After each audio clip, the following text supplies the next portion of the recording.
Ito na yata yung bagyo na hindi ko makakalimutan. Sobrang tagal. Halos 2 araw. Mahigit. Kasi Sabado pa lang nagparamdam na siya. Ito, Sunday ito na umaga.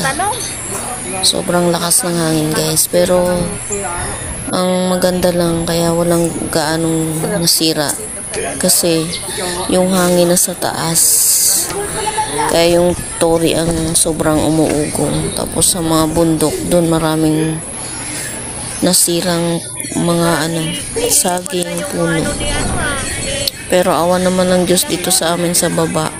May buwalwa na puno pero hindi madami. Kasi yung puno na yun, sobrang tagal na yun. Buhay pa yung mga ninuno namin. Ayan, natibag yung pinas na yan.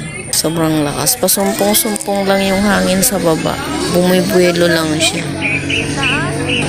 Pero nakatakot. Ayan, grabe. Eh, salamat na lang pa. Walang nasaktan at walang nasirang mga bahay. Yun nga lang yung epekto. Ilang araw kami nagantay para magkakuryente nang dahil sa bagyong ito. Typhoon 1 dito sa Buhi, Camarines Sur, sa Katangiran. Yan yung sitwasyon nung Sunday. Sunday morning, maghapon na yun hanggang gabi. Hanggang kinabukasan ng Monday.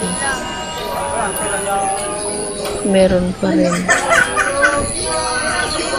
Grabe ang ugong ng turi, oh. Lakas din.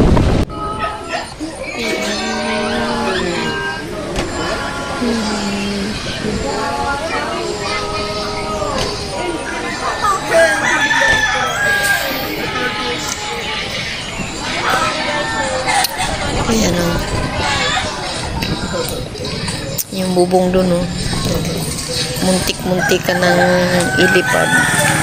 Pero hindi matuloy-tuloy. Ilipad itong bubong. Ay, grabe yung bubong ni Antinura, oh. Malapit na ilipad, oh.